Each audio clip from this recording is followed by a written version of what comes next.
prsia stojí, spravím krok zdravou nohou dopredu, chorú vyložím na šikminu, vystrem koleno na chorej nohe, pridržiavam sa rukami, pomaly sa nahýňam dopredu. Tým naťahujem lítkový sval. Pokiaľ nemám šikminu, ako alternatívu viem použiť napríklad knihu. Vystúpim si na knihu, vystrem koleno na chorej nohe, spustím dole petu.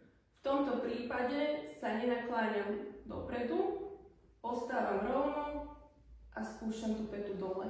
Naťahuje sa mi stále lítkový sval.